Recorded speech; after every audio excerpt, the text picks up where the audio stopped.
바로 우리 하나님이 주시는 말씀을 보기로 하겠습니다. 신명기 15장 1절에서 11절까지 말씀 한 절씩 교독하겠습니다. 제가 1절, 여러분들이 2절 해서 11절까지를 교독합니다. 매 7년 끝에는 면제하라.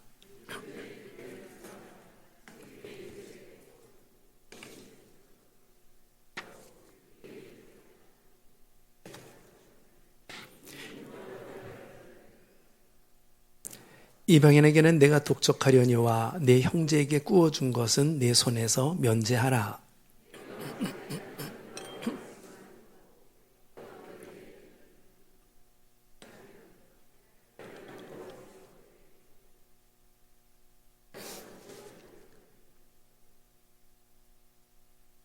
내 하나님 여호와께서 내게 허락하신 대로 내게 복을 주시리니 내가 여러 나라에 구워줄지라도 너는 꾸지 아니하겠고 내가 여러 나라를 통치할지라도 너는 통치를 당하지 아니하리라.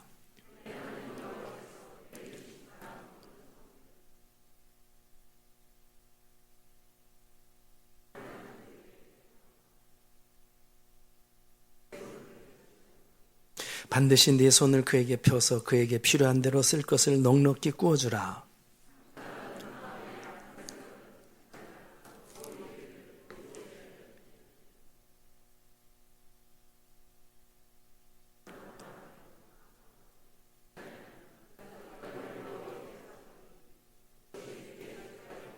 너는 반드시 그에게 줄 것이요 줄 때에는 아끼는 마음을 품지 말 것이니라. 이로 말미암아 내 하나님 여호와께서 내가 하는 모든 일과 내 손에 닿는 모든 일에 내게 복을 주시리라. 땅에는 언제든지 가난한 자가 그치지 아니하겠으므로 내가 내게 명령하여 이르노니 너는 반드시 내 땅 안에 내 형제 중 곤란한 자와 궁핍한 자에게 내 손을 펼치니라. 아멘. 같이 찬양합니다. 왕이신 나의 하나님, 내 마음 또 예배 전체를 다스려 달라고 우리 고백하겠습니다.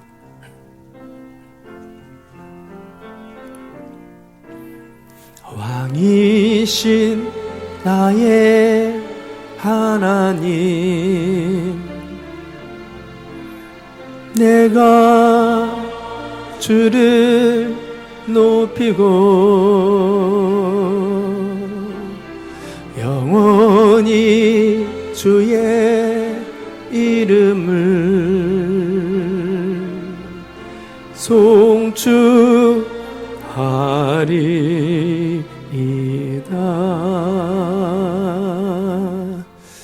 주님, 이 시간 말씀하여 주시옵소서. 예수님의 이름으로 기도합니다. 아멘. 오늘 여러분과 제가 읽게 되어진 신명기 15장은 안식년에 대한 규례입니다. 안식년. 안식년 여러분 아시죠? 6년 동안 일하고 또 7번째, 7년째 되는 때는 쉬는 바로 그런 제도가 안식년 제도입니다. 안식일 같은 의미죠. 6일 동안 일하고 7번째 때는 쉬는 거. 제정하신 이유는 몸과 마음을 좀 이렇게 쉬게 하는 것입니다. 그래서 탈진으로부터 지켜주기 위하여 사실은 우리뿐만이 아니라 땅도 좀 쉬게 해주어서 농사 짓는 것을 멈추는 시간들이 바로 안식년입니다. 척박한 땅이 황폐해지지 아니하도록 그렇게 해주는 것이죠. 그런데 이제 단순히 아무것도 안 하는 거, 일을 안 하는 걸로만이 아니라 공급을 받아야 됩니다. 누구로부터? 하나님으로부터. 그래서 하나님으로부터 마음과 몸이 보충을 받는 바로 그런 시간으로 갖는 것을 안식일 또는 안식년 이렇게 한 것이죠. 그런데 오늘 이 안식년 규례 속에 아주 예민한 두 가지 하나의 특례법이라고 해야 될까요? 그 안식년 안에 있는 새로운 제도를 소개하고 있습니다. 그것이 뭔가 하면 면제년이라는, 안식년 이꼬르고 면제년이라고 불러도 괜찮습니다. 매 7년 끝에는 면제하라. 7년째가 곧 면제년이라고 하거든요. 근데 그것은 안식년과 같은 의미이기는 한데 이것이 아주 좀 더 특별하게 우리들에게 강조하고 있는 내용입니다. 이것이 무슨 내용인가 하면 7년이 되면 노예로 고용했던 사람들 종을 풀어주라라는 이야기고요. 동시에 좀 가난해서 돈이 없어서 꾼 사람, 그 꾼 채무를 갖다가 변제해줘라. 7년째 되면 바로 이 이야기입니다. 종은 해방시켜주고 또 채무된 돈은 이렇게 변제해 주어서 그 가운데서 벗어나게 해줘라 라고 하는 내용입니다. 그럼 면제해 줘라라는 거예요. 7년이 되면. 이렇게 되면 우리 머리가 좀 돌아가는 사람들은 이거 꾸주면 안 되겠구나. 어차피 7년만 때우면 받지 못하겠네. 그래서 꿔주지 아니하고 그냥 힘든 사람이 있는데도 불구하고 멀쩡히 보고 그냥 지나치는 경우가 있습니다. 이것을 하나님이 알죠. 그래서 하나님이 그런 머리 쓰지 말라라고 경고를 합니다. 우리 한 구절을 좀 더 보겠습니다. 9절을 읽겠습니다. 9절 시작. 삼가 너는 마음에 악한 생각을 품지 말라. 곧 이르기를 일곱째 면제년이 가까이 왔다 하고 내 궁핍한 형제를 악한 눈으로 바라보며 아무것도 주지 아니하면 그가 너를 여호와께 호소하리니 그것이 내게 죄가 되리라. 그렇게 머리 쓰지 마. 다시 받을 수 없다고 해서 모른 척하고 지나치면 안 돼. 라고 이렇게 이야기를 하고 있습니다. 하나의 경고인데 경고만 하는 게 아니라 약속도 해요. 어떤 약속을 하는가 하면 축복에 대한 약속도 합니다. 아까 9절을 읽었는데 10절을 좀 읽을까요? 시작. 너는 반드시 그에게 줄 것이요 줄 때에는 아끼는 마음을 품지 말 것이니라. 이로 말미암아 내 하나님 여호와께서 내가 하는 모든 일과 내 손에 닿는 모든 일에 내게 복을 주시리라. 너 그렇게 해서 하게 되면 손해볼 수도 있지. 마이너스가 될 수도 있지. 그러나 걱정할 필요 없다라는 거죠. 내가 너에게 모든 쓸 것 채우고 부족함이 없도록 채워주겠다라고 약속까지 이렇게 하는 내용이에요. 자, 이것이 오늘 15장의 내용 전부 다입니다. 사람을 종은 이렇게 해방시켜주고 종을 해방시켜주라라는 말은 여러분과 제가 읽은 11절 가운데는 나오지 아니하고 12절 부터 나오게 되어지는데 12절만 한 번 더 읽을까요? 12절 시작. 내 동족 히브리 남자나 히브리 여자가 내게 팔렸다 하자. 만일 6해 동안 너를 섬겼거든 7째 해에 너는 그를 놓아 자유롭게 할 것이요. 이렇게 종은 해방시켜주고 채무는 변제해줘라. 언제? 7번째 되는 해에. 그래서 이것을 면제년, 안식년과 같은 의미에서 지금 우리들에게 설명해 주고 있는 내용입니다. 자, 이 이야기를 들으면서 여러분 어떤 마음을 가지세요? 이것은 성경에 이야기하는 실제의 내용을 우리가 숙지한 거고 그런 하나님이 이렇게 말씀하시는 말 이면에 주님의 어떤 우리를 향하여 가지고 있는 마음이 있을 거 아니겠어요? 우리가 말을 할 때에 그 말도 중요하지만 말 밑에 있는 행간의 언어를 읽어야 된다. 그 말하는 사람의 마음을 헤아려야 된다라고 이야기를 하는 것처럼 하나님이 이 말씀, 이 규례, 이 안식년, 면제년에 대한 이야기를 하면서 하나님이 우리에게 하고 싶은 마음이 있어요. 보여주고 싶은 마음이, 들려주고 싶은 말이 있거든요. 그것이 뭘까라는 것이죠. 그것은 이제 여러분의 몫입니다. 여러분들이 그걸 찾아내야 되는 거죠. 저에게 주시는 마음이 있어요. 이것을 통하여서 하나님이 나에게 하고 싶은 마음, 말이 있는데 그것이 저에게는 이런 걸로 다가왔습니다. 야, 믿음의 삶이라는 것이 바로 이런 것이다라는 것을 아주 선명하게, 분명하게 정리를 해주는 이게 믿음의 삶이다라는 것을. 물론 이것이 우리가 믿음의 삶을 해왔지만 그래도 확고하고 선명하게 정리가 되어져야 되거든요. 그래야지 믿음의 삶은 이런 것이다라고 하면 내가 여기서 빗나갔네, 많이 이것에서 엉클어졌네, 이것이 선명하지 아니하면 잘 모르거든요. 이 분명한 선이 있으면 삐뚤어갔구나, 많이 굴곡졌구나, 주름 잡혔구나, 이것을 알게 되어지고 돌이키게 되어진단 말이죠. 저에게는 적어도 믿음의 삶이란 이런 것이다 라는 것을 확고하게 다시 한번 정리해주는 그런 걸로 저에게는 왔습니다. 함께 그것을 그래서 나누고자 해요. 여러분, 우리가 믿음의 삶에 대해서 이야기하게 되어질 때마다 끊임없이 하는 이야기야. 믿음은 하나의 이론이 아니야, 논리가 아니야, 사상이 아니야. 믿음은 생명이야. 생명이기 때문에 믿음은 움직임이 있어. 믿음은 하나의 논리와 사상은 그냥 그 구구단처럼 하나 뭡니까? 용법을 하나 그냥 암송만 하고 여기다 숙지만 하면 되는 거예요.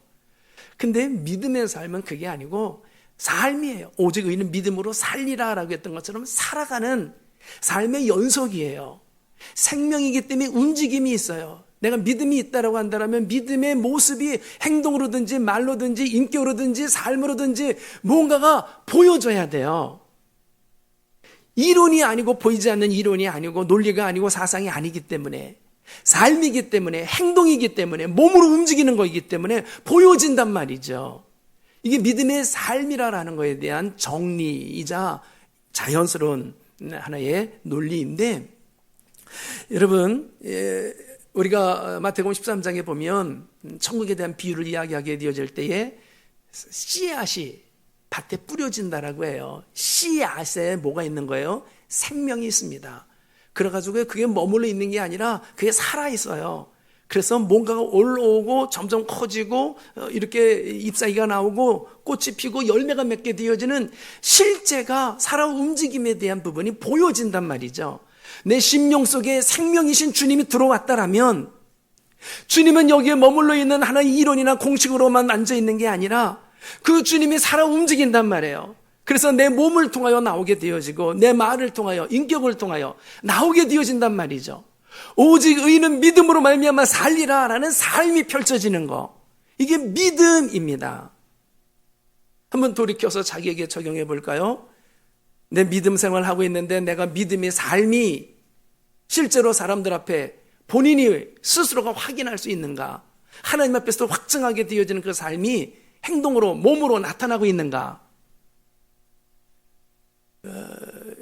그게 제대로 나타나지 아니한다라면 어쩌면 성경이 표현한 것대로 주여 주여 하는 자마다 입으로는 말하는데 몸이 움직이지 않잖아. 하나님의 뜻대로 행하여야만 천국에 간다고 그러죠.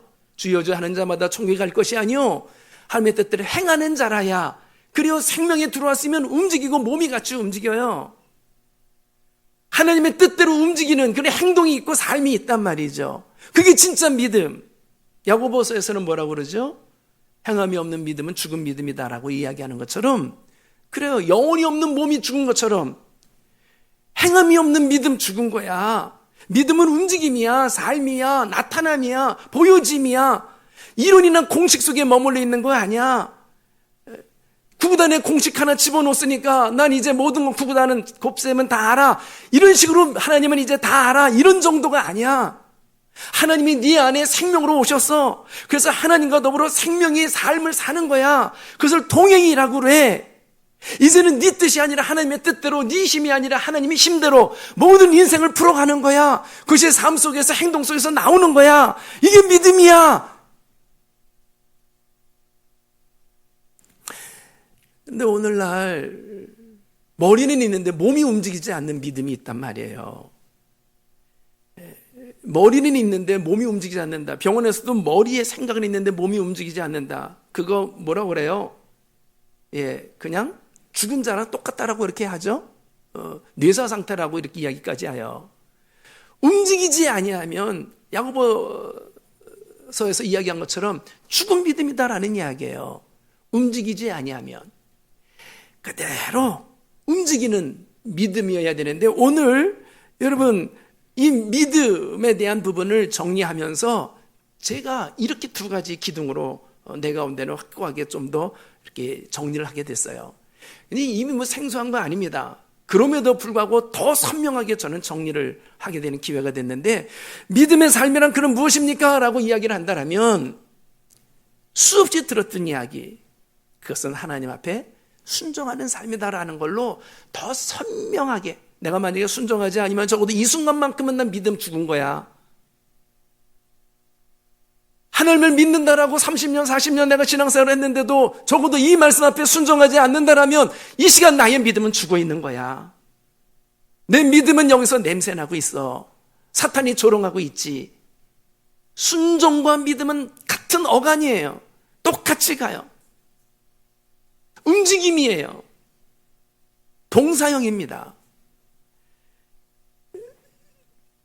여러분, 믿는다라고 하는데 하나님의 말씀에 순종하지 않는다라면 그건 뭐예요? 그 정말 코미디예요, 코미디.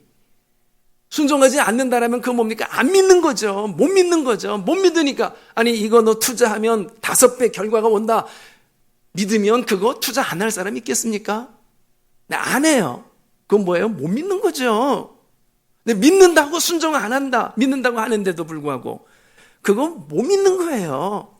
이런저런 이유를 다 댄다 하더라도 주님은 끊임없이 우리들에게 똑같이 이야기합니다. 내 믿음이 적은 자들아, 이런 말로. 다른 걸로가 변명이 되어지지 않더라고요. 못 믿는 거더라고요. 믿으면 전능하신 하나님이 말씀하셨다라면, 그 약속한 바는 말한 바는 반드시 이루시는 분이라고 한다라면, 무에서 유를 창조하고 안 되는 것을 일어나게 하시는 분을 믿는다라면, 그 말이 나에게 맞든 안 맞든, 이익이 되든 손해가 되든 논리와 전혀 어긋난다 할지라도 그대로 믿고 그냥 미친 자처럼, 미련한 자처럼 움직이는 거, 이게 믿음이더라고요. 너무나 단순한 거, 끊임없이 들어왔던 거. 그런데도 내 가운데서는 잘 몸이 따라주지 않는다.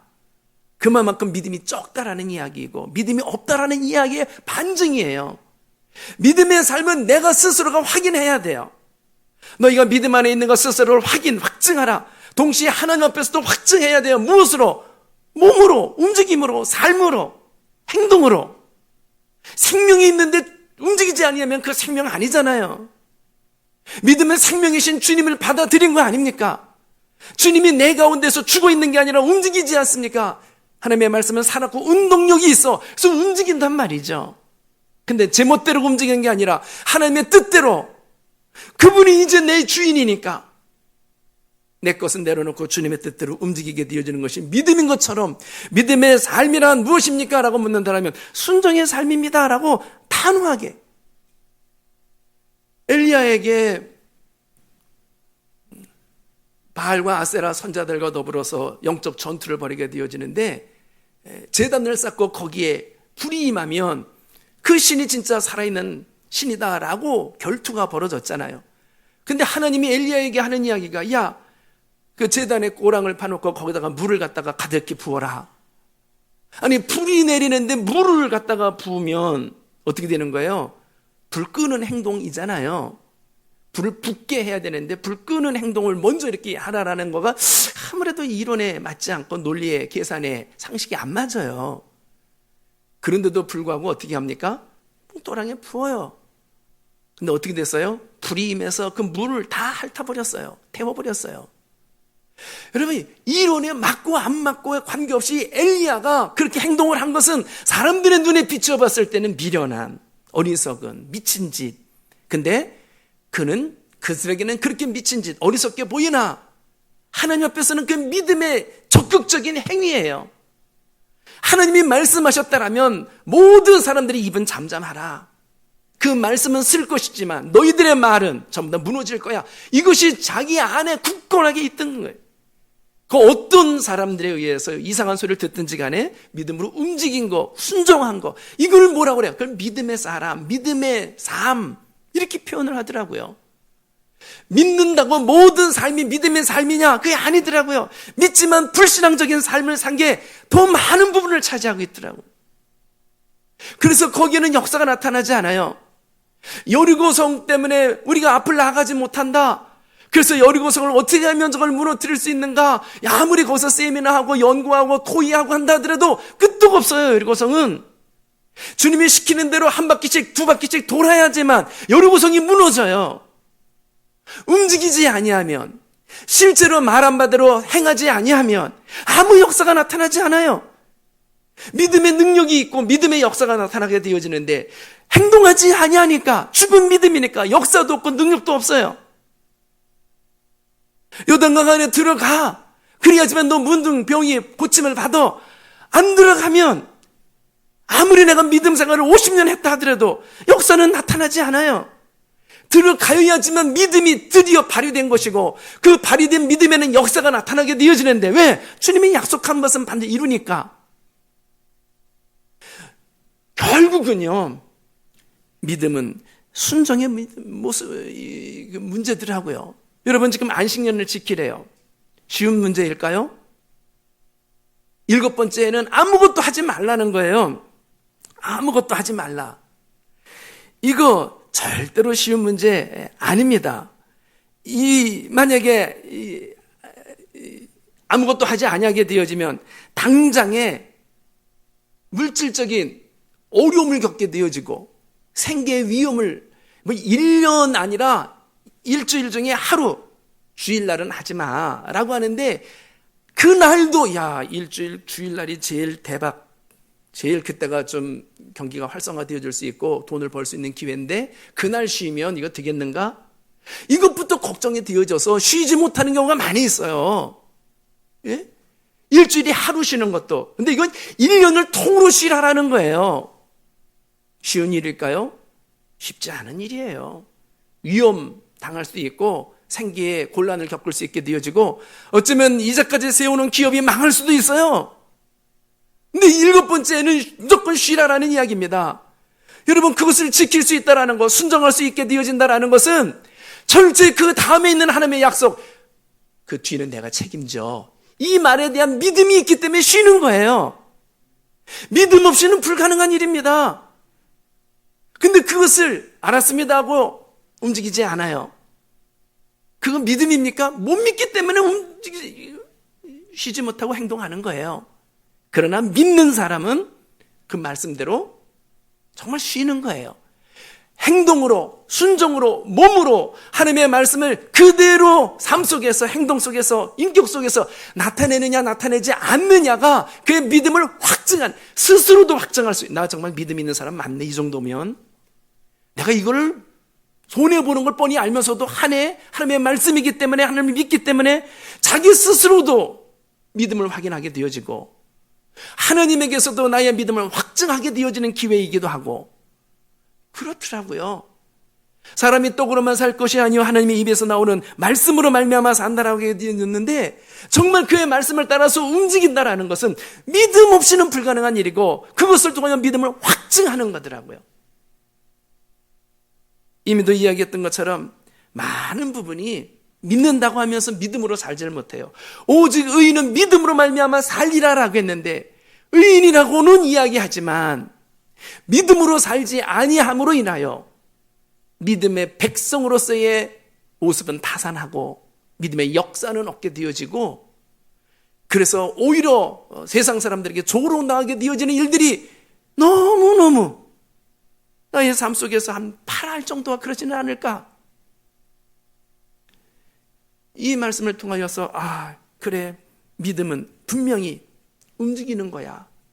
이건 삶이야. 그것은 어떤 모습으로부터 생명이기 때문에 나타나. 그 나타남이 뭐냐고? 주의 말씀을 따라서 그대로 순종하는 행동이야, 삶이야.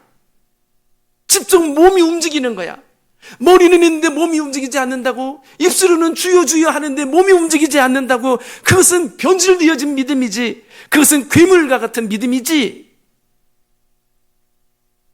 자신에 대한 믿음을 점검할 수 있는 기회가 되지 않아야 될까? 우리가 종종 내 뜻하고 내 계산하고 하나님의 말씀이 맞아 떨어지면 고민이 없어요. 그냥 그대로 하면 되는데 하나님의 말씀이 내 뜻하고 내 계산하고 맞지 않을 때가 너무너무 많거든요. 그게 맞아 떨어질 때 움직이는 것은 믿음 없이도 가능해요. 그래서 그건 믿음으로 사는 게 아니라 내 계산으로, 내 뜻으로 움직인다라고 해도 틀린 말 아니거든요. 근데 이것하고는 반하는 일들이 하나님의 말씀에 의해서 주어질 때에 그거 움직이는 게 결코 쉬운 일이 아니란 말이죠. 근데 그때 믿음이 드디어 발휘되는 거예요. 그래, 모든 사람이 노 한다 할지라도 하나님이 예스 한다라면 난 그 길 가야지. 이런 사람들이 진짜 믿음의 사람이고 이걸 믿음의 삶이라고 그러고 그래서 마지막 때에 내가 너희의 믿음을 보겠느냐. 믿는다는 사람은 많은데 믿음은 안 보여 라는 이야기에 대한 질책이 다른 사람이 아닌 스스로에게 이게 질책으로 들려져요. 야, 순전히 내 뜻대로 내 힘으로 살아왔고 내 계산으로만 움직였지. 그러면 내 믿음은 도대체 뭐야? 나에게 주어진 믿음은 언제 사용되어지는 거야? 파산됐잖아. 안식일 지키는 거 하나만으로부터 시작해서 안식년을 지키는 것까지 이르기까지 전부 다 이게 믿음의 삶이더라고요. 구체적으로 하는 거예요. 정말 그렇게 되는가? 너 굳이 해주면 그것으로 마이너스가 된다고 마이너스로 끝나는가? 하나님이 약속하잖아. 너가 꾸어주고 너가 통치는 할지언정 통치 당하거나 꾸임을 당하는 일은 없을 거라고 약속한 바를 믿고 그대로 움직이는 거예요. 속는 셈 치고 한번 움직여 보는 거예요. 그것이 내 가운데는 오히려 더 마음이 편하니까 믿음으로 움직이는 것이. 그 대표적인 한 사람이 있죠. D.L. 무디라고 하는 사람. 성경책이 전부 다 T자, P자로 빼곡히 있다라고 해요. 무슨 말인가? 하나님의 말씀을 그대로 내가 한번 내 이론과 상식과 경험상으로는 맞지 않지만 그대로 한번 움직여 봤대요. 그걸 시도해 봤다. 그래서 트라이드. 그랬더니 사람들이 생각한 거하고는 전혀 달리, 내 계산하고는 전혀 달리 그 말씀을 내로 시도해 봤더니 그대로 말씀대로 복이 임하고 능력이 임하고 생명이 임했다. 프루브드. 그래서 T자, P자가 구절구절마다 이해는 안 되지만 하나님의 말씀이기 때문에 난 그대로 시행하겠습니다. 트라이드. 그랬더니 기적과 같은 일들이 벌어졌습니다. 프루브. 하나님 살아계십니다. 어떤 말씀이든지 마리아가 이야기했던 것처럼 무슨 말을 하든지 그대로 시행하라. 어떤 말씀이든지 하십시오. 그대로 시행하겠습니다. 똑같은 그런 고백들. 그게 뭐냐고요? 그게 믿음이더라고요. 믿음에 대해서 다시 한번 정리하는 이야기. 두 번째, 믿음은 삶인데 어떤 삶으로? 사명으로 사는 삶이다 라고 정리가 분명해졌어요. 자, 여러분 지금 이렇게 면제해 주라라는 거, 노예를 해방시켜주고 면제해주고 채무를 면제해줘라, 이것에 대한 명령은 사실 어떻게 해서 나온 걸까요? 오늘 성경을 통해서 한번 보겠습니다. 15절, 우리가 읽지 아니한 부분인데 15절 읽겠습니다. 다 같이 시작. 너는 애굽 땅에서 종 되었던 것과 네 하나님 여호와께서 너를 속량하셨음을 기억하라. 그것으로 말미암아 내가 오늘 이같이 내게 명령하노라.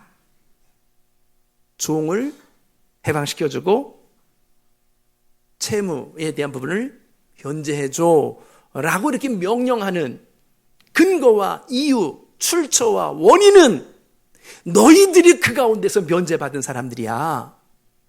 그 이야기거든요. 너희 애굽되었을 때를 기억해. 너희들 종이었잖아. 팔려가가지고 끊임없이 그들에게 노동해가면서 죄값 뭡니까? 채무 변제하듯이 계속 그 갚는 역할을 했잖아.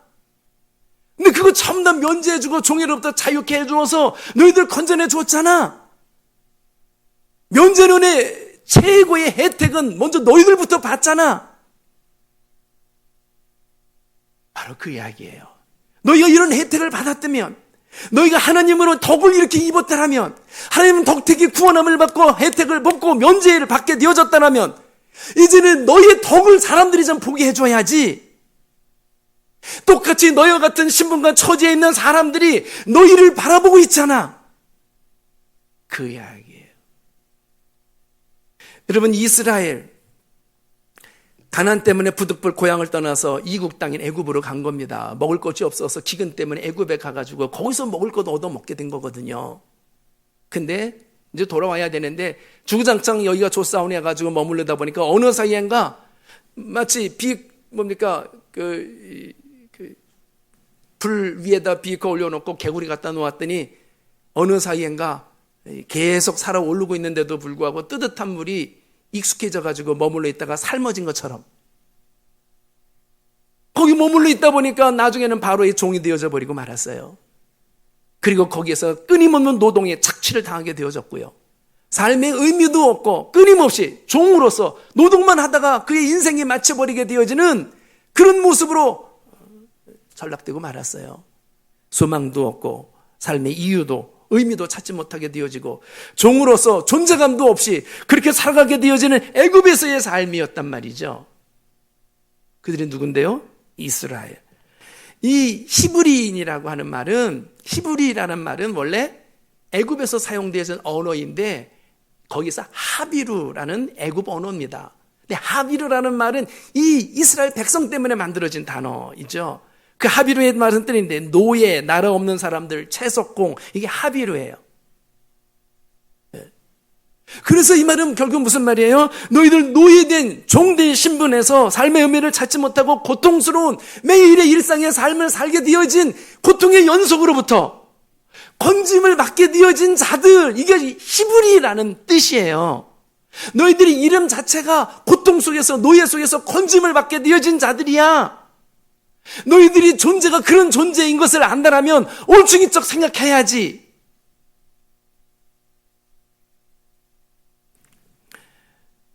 면제받은 사람, 또 자유함을 얻게 되어진 사람들, 이걸 향하여서 히브리라고 말해요. 히브리인들. 여러분, 똑같은 맥락에서 우리는 죄악으로 말미암아 누구에게 팔려가서 종노릇 했습니까? 마귀에게 팔려가서 마귀의 종노릇 했어요. 죄 짓기 전에는 마귀가 우리들에서 전혀 어떠한 권한도 없어요. 죄를 짓자 말자 권한 행사를 시작합니다. 마귀에게 팔려가서 마귀의 종노릇하게 되어집니다. 끊임없이 저주 속에서 살다가 결국은 지옥의 심판을 기다리는 이런 신분으로 전락됐어요. 그러나 거기서 끝났습니까?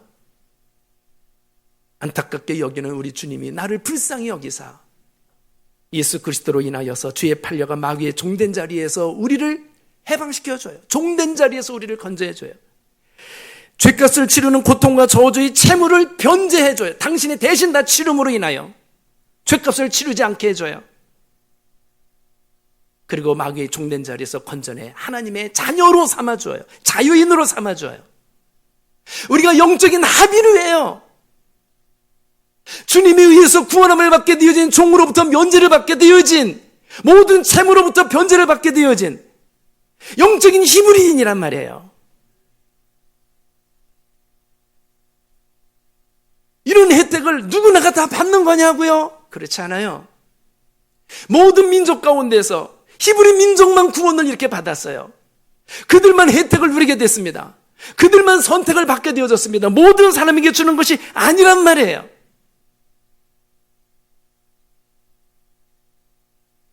히브리 사람들이 잘나서 그렇지 않아요. 제일 미천한 사람들이에요.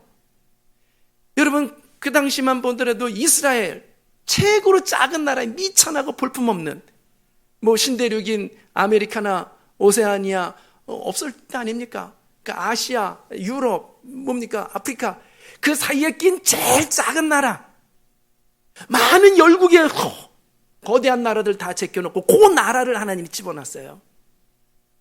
여러분이 모든 사람들이 다 구원받나요? 모든 사람들이 다 천국 가나요? 아니죠. 그러면 내가 구원받기 위해서 노력하고 점프한다고 해서 천국 갈 수 있나요? 아니죠. 하나님이 택하여 건져내서 그를 닦아주고 그리고 데리고 가는 자만 받아요. 근데 누구나가 다 하나님이 택하여 줬나요? 아니죠. 그 중에서 일부 아주 작은 사람을 택했는데 그 중에 여러분과 제가 당첨이 된 거예요. 대단한 존재이기 때문에 그렇게 했나요? 이스라엘이 대단했기 때문에 아닙니다. 아주 미천한, 이스라엘 가운데서 예수님이 태어난 베들레헴, 미천한 곳, 나사렛, 아주 엉성한 곳, 이렇게 약한 것, 부족한 것, 냄새나는 것, 추한 것을 들어서 주님이 사용하시는 것처럼 형편없는 나를, 부질없는 나를, 냄새나는 나를, 죄악으로 가득 찬 나를, 더럽기가 한이 없는 나를 하나님이 택해줬다라는 게 이해가 안 돼요. 아니, 저 사람은 그래도 택할 만하지, 괜찮은 사람이지, 쓸만하지, 건질만한 사람이지, 아까우니까 그런 사람이 되지 않는데 하나님이 택해 줬단 말이에요. 건져내 줬단 말이에요. 이거를 뭐라고 이야기합니까? 이거를 은혜라고 그래요. 자격이 안 되는데, 조건도 없는데 어찌 나 같은 사람을 여러분도 아마 비슷하지 않을까 싶어요. 그래서 질문해요. 뭘 보고 나를 택하시는 겁니까? 무슨 자격이 있다고? 무슨 조건을 갖췄다고? 뭔가 좀 가르쳐 주십시오. 주님은 그것에 대한 대답이 없어요. 모든 원인은 너에게 있지 않아 나에게 있어 라고 이야기해요. 너에게는 너를 건질 만한 원인도 없고 조건도 없고 자격도 갖춘 거 발견하지 못했어 이 이야기예요. 근데 그냥 주님이 기뻐한대요. 그거 하나밖에 없는데 그 다음에 부분에 대한 질문은 답을 해줘요. 그 다음에 질문은 뭔가 하면 이런 질문, 어떤 이유 때문에 나를 건져냈습니까? 어떤 조건을 내가 갖추었기 때문에 나를 건져냈습니까? 라는 것에 대해서는 답은 없었지만 나를 건져내준 목적은 도대체 뭡니까? 그것에 대해서는 성경이 수두룩 답을 내주더라고요. 끝없이 이야기해 주더라고요. 너희가 나를 택한 것이 아니요 내가 너희를 택하였나니. 주님이 택했다거든요. 이는 너희로 가서 뭐 하기 위하여? 열매 맺게 하기 위함이라. 내가 너희를 왕같은 제사장으로 거룩한 백성으로 소유된 나라로 삼은 것은 하나님의 아름다운 덕을 선전하게 하기 위함이라. 나를 택하신 족속이라고 그러는데 너는 하나님의 아름다운 덕을 선전하기, 하나님을 선전하기 위함이야? 하나님의 생명이 너로 인하여 열매를 맺게 하기 위함이야? 고린도 교회를 향하여서는 하나님과 분리가 됨으로 너희들에게 이런 저주가 임하고 사탄이 그 가운데 개입이 됐지? 그래서 다시 하나님과 화목게 하기 위하여 내가 화목 제물로 왔어. 그래서 너를 다시 하나님과 화목하게 해주었어. 그 이유는, 그 목적은 너희로 하여금 화목게 하는 직분을 주어서 세상으로 하여금 화목케 하는 역할을 하게 하려고. 그렇더라고요. 결국은 나를 선택하신 목적을 주님이 분명히 이야기를 해주었는데 그것을 지금 면제위원회에 그대로 사용하고 있습니다. 내가 너희를 건져낸 것은, 내가 너희를 이런 모든 채무의 자리에서 면제해 준 것은 너희로 하여금 똑같이 너에게 채무를 진 자를 향하여 면제해 주는 역할을 하게 하기 위하여. 이것입니다. 그 목적 하에서 먼저 조건도 자격도 안 되는 자에게 무한정으로 베풀어 주고 그 맛을 보게 되어지고 난 다음에 그 자본금을 가지고 똑같이 면제의 장사를 하게 하기 위하여. 여러분, 하나님은 세상 가운데 당신 자신을 보여주기를 원해요. 살아계심을. 사람들은 하나님이 살아계신지를 몰라요. 하나님이 살아계시고 하나님이 사랑이시고 용서해 주시는 분이고 능력을 베풀어 주시는 분이고 끝까지 동행해 주어서 지켜주시는 분이고 끝까지 책임을 져주시는 분이고, 그래서 그 하나님 안에서만 이 세상에서 살 길이 있다는 것을 알게 해주기를 원하는데, 안타깝게도 하나님이 영이시기 때문에 세상 사람들이 볼 수가 없고 들을 수가 없어요. 영의 음성을 못 듣고 보지를 못해요. 불가피하게 한계가 있어요. 그러니까 하나님이 그들로 하여금 보이게, 듣게, 경험하게, 몸으로 확인하게 하기 위하여 하나님을 그들 가운데 나타내기를 원한단 말이에요. 근데 그게 누군데? 사람은 몸을 가지고 있어요. 사람은 한복판에서 그들과 삶을 살아가요. 그러니까 먼저 우리들에게 하나님의 생명을, 하나님의 사랑을, 하나님의 용서를, 하나님의 자비하심을 풍성히 부어주어서 우리를 하여금 누리게 하고 면제의 혜택을 누리게 하고 하나님 덕택으로 구원함을 받음을 누리게 하고, 그리고 난 다음에 내 가운데 있는 이 하나님을 그들 가운데 우리의 삶을 통하여, 행동을 통하여, 언어를 통하여 보여주라라는 이야기예요. 이것이 너희가 면제받았잖아, 너희들도 면제해줘야지. 그래서 내가 움직인 게 아니라 하나님의 말씀을 따라 순종하여 움직였거든요. 너희 가운데 소원에 관한 비밀을 묻는 자들에게, 소명에 관한 이유를 묻는 자들에게 대답할 것을 준비해. 내가 아니야, 우리 주님이 나에게 이런 혜택과 자본금을 주어서 똑같이 이런 일을 당할 때 이것을 갖다가 사용하라고 주었어. 그래서 결국 누구를 드러내는 거예요? 예수님을 보여주는 거예요. 알려주는 거예요. 나 그 덕을 본 것처럼 너도 내 덕 좀 봐야지. 그래서 하나님이 나에게 이런 덕을 베풀어 주었어. 그 덕분에 내가 구원받았어. 자녀 되었어. 더 이상 죄의 채무를 지지 않아도 돼. 너도 나에게 잘못했지. 너가 나에 대해서 채무 가운데 머무르지 있지 않아도 돼. 내가 너 끌어주고 해방시켜 줄게. 이 비결이 어디서 나왔냐고. 내 힘으로가 아니야. 주님으로 인하여 나온 비결이야. 여러분, 우리가 나에게 잘못을 한 사람을 용서하는 거하고 하나님이 나를 용서해 주는 거하고 어떤 게 더 어려울까요? 하나님으로부터 속죄함 받는 게 어렵습니까? 다른 사람이 나에게 잘못한 사람을 내가 용서해 주는 게 어렵습니까?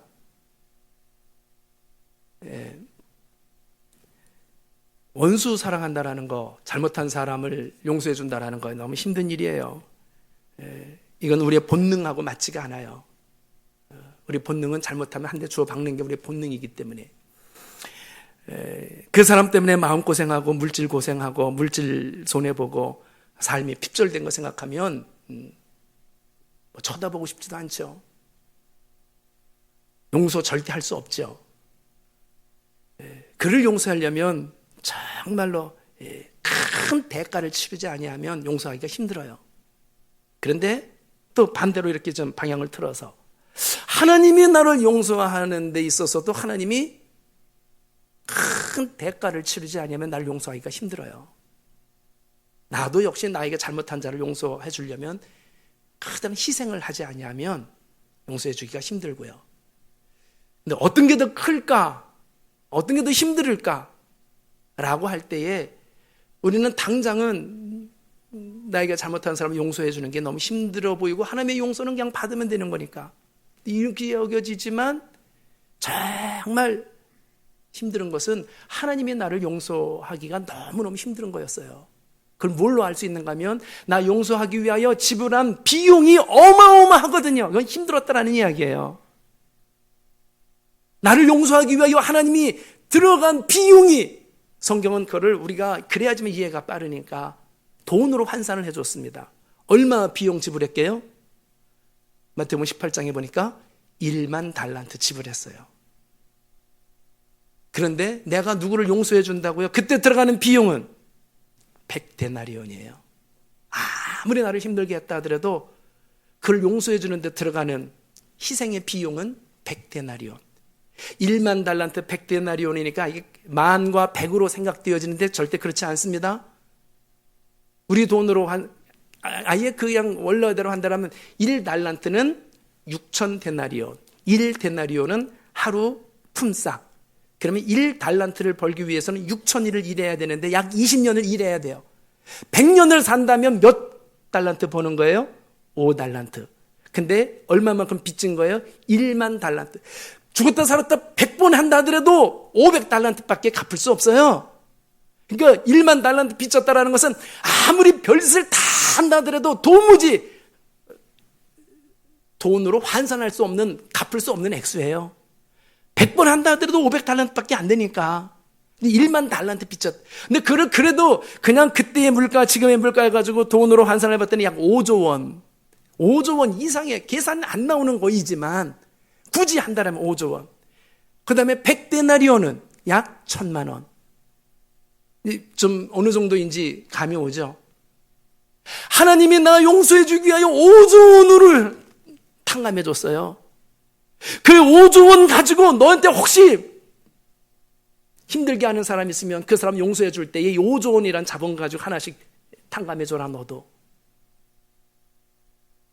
근데 1,000만 원 탕감해 줄 수 있지. 또 한 사람이 1,000만 원. 1,000만 원 가지고 100명이 온다 하더라도 얼마든지 탕감해 줄 수 있어요. 몇 억, 몇십억 갖고도 충분히 왜 5조 원을 가지고 있으니까. 여러분 그렇습니다. 하나님에게 용서를 받게 되어진 것이 분명한 내 가운데 깊이 새겨진 은혜로 확인이 된 사람이라면 어떤 사람이라도 용서해 주지 못할 경우가 없어요. 내가 믿음의 사람은 누굽니까? 하나님 앞에 용서받은 히브리인들이 용서받은 사람이에요. 탕감받은 사람이에요. 영적인 히브리인이 누굽니까? 믿음의 백성이에요. 더 이상 마귀의 자리에서 돈을 지불하고 건져낸 자들이에요. 대가를 지불하고.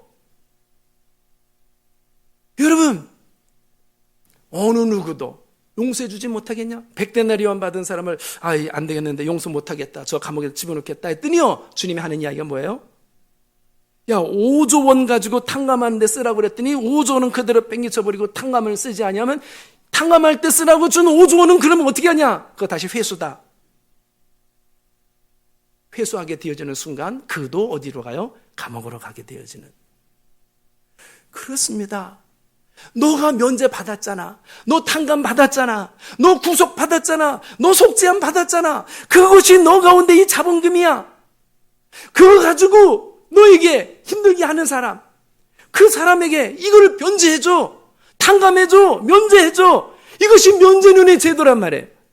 그래서 먼저 우리들에게 하나님의 사랑을, 하나님의 은혜를, 하나님의 축복을 먼저 주고, 너희의 삶을 통하여 하나님이 행하심을, 하나님의 사랑을 그들에게 보여주라라는 거예요. 이것이 믿음의 삶이고, 하나님의 영광을 드러낸다라는 말이 뭐예요? 하나님을 드러낸다, 보여준다라는 거예요.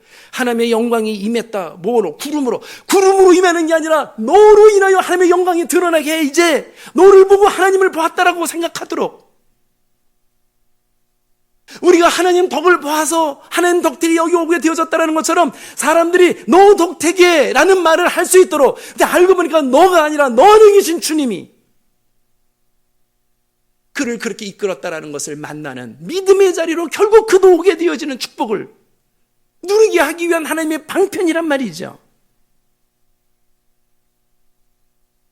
이렇게 살게 되어지면 면제해주고 종 풀어주고 하면 손해 아닙니까? 예, 분명히 손해예요.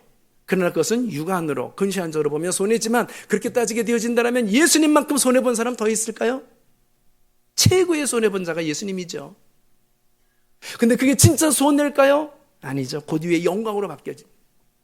진짜 성경이 아까 약속했던 것처럼, 야, 그렇게 하면 다 구워준 거 받지도 못하니까 아예 안 구워준다고?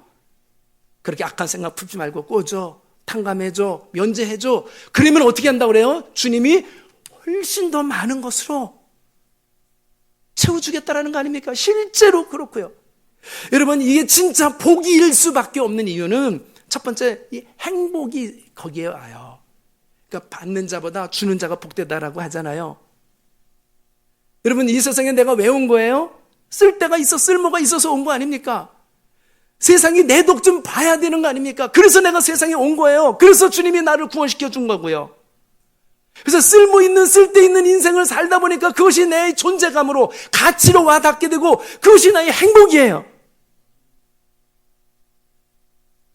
쓸모없는 존재로 전락되어 있으면 행복할까요? 뭔가가 저 사람이 필요하니까 이 세상이 저 사람을 품고 있는 거 아닙니까?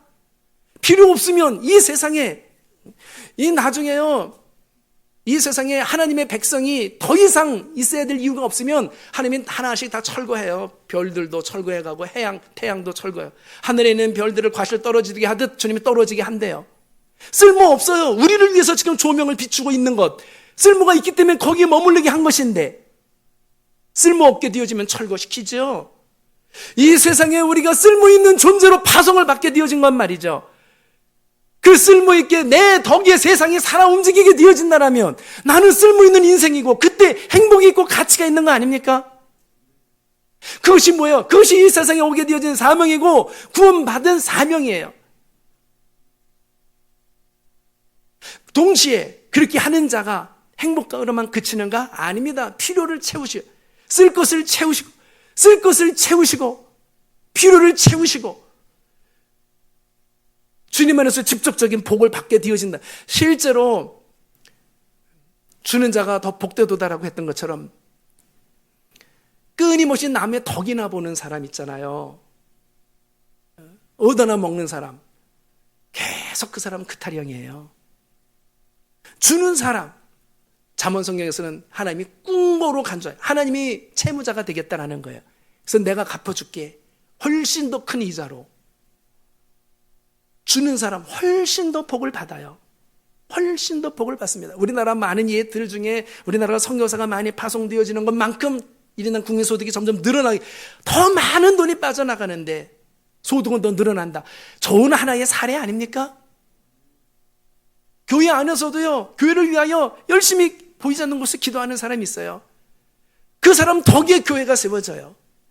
보이지 않는 곳에서 헌금하는 사람이 있습니다. 보이지 않는 곳에서 섬기는 사람들이 있어요. 물이라도 넘칠까 해서 물을 담아다가 갖다 버리는 사람도 있고요. 이것저것에 뭔가 불이 켜있으면 꺼는 사람도 있고요. 그 덕에 교회가 세워져 가는 거예요. 그걸 주님이 다 보고 계세요. 자기의 수고와 관심을 그 사람 덕에 교회가 세워져 가는 것처럼, 나 때문에 어려움을 겪게 되어지는 것이 아니라 나 때문에 덕을 본다라면 우리 가정이, 우리 교회가, 이 사회가, 그것이 누구의 모습이냐고요? 우리 예수님의 모습이거든요. 그 혜택을 받은 사람들, 그 사람들에게는 바로 이런 사명이 있는 거예요. 세상이 우리 덕에, 우리 교회가 내 덕에, 우리 가정이 다 망가졌지만 내 덕에 우리 가정이 살아났어. 그래서 내가 우리 가정에는 쓸모있는 존재지, 값어치 있는 존재지.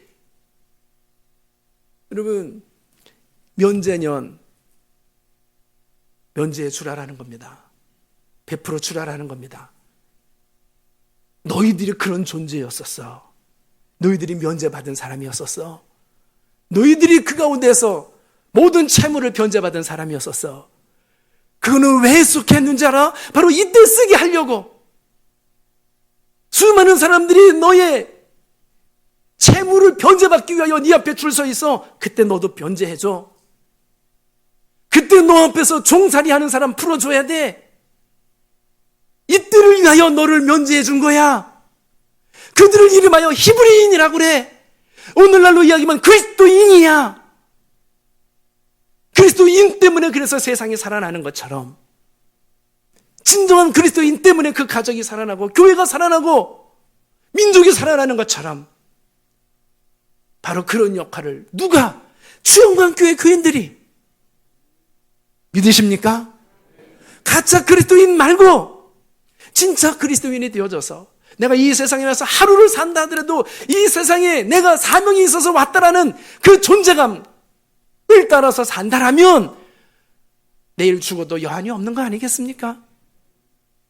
그렇습니다. 믿음은 움직이는 거예요. 삶이에요. 무엇으로 움직이고 무엇으로 사냐고요? 주님의 뜻으로, 주님의 능력으로 움직이고 살아가는 거예요. 순종입니다. 여러분, 믿음 생활 가운데서 순종, 낯설은 단어일까요? 회개해야 될 부분일 것 같습니다. 순종이 나의 이름처럼 앞에다 걸고 다녀야 될 내용이어야 될 것 같아요. 남의 덕만 보고 살겠다고요? 예, 참 그리스도인이라고 한다면, 아직 그리스도인이 아니라면 하나님 덕을 봐야 돼요. 근데 참 그리스도인이라고 한다면 이제는 사명으로 살아야 됩니다. 다른 사람을 하여금 내 덕택에 그 사람이 구원받고 살아나고 회복을 하고 치료를 받고 건짐을 받게 되어졌다면 이것보다 더 행복한 복된 일이 어디 있겠어요?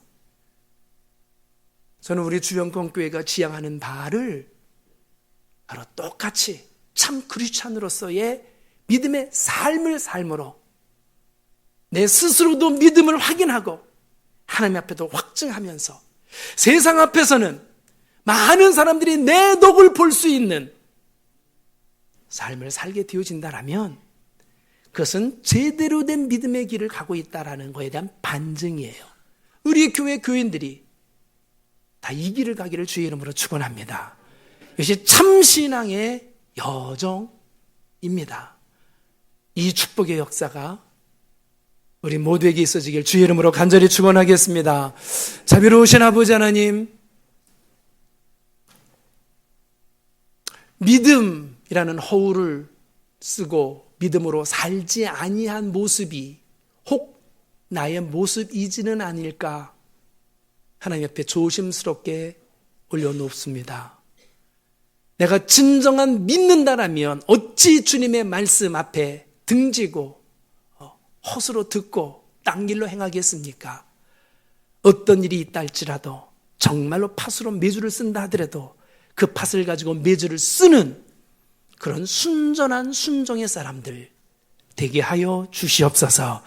전폭적으로 하나님의 독택에 내가 죄사함과 마귀의 올무 속에서 벗어나게 되어지고 죄값을 치르는 저주와 심판의 채무로부터 벗어나게 되어졌는데 주님 동일하게 나를 향하여 잘못한 사람들을 풀어주고 그들의 채무를 변제해주는 삶을 살아가는 그러한 하나님의 사람, 사명의 사람, 하나님의 십자가를 그대로 적용해 나가는 사람 되게 하여 주시옵소서.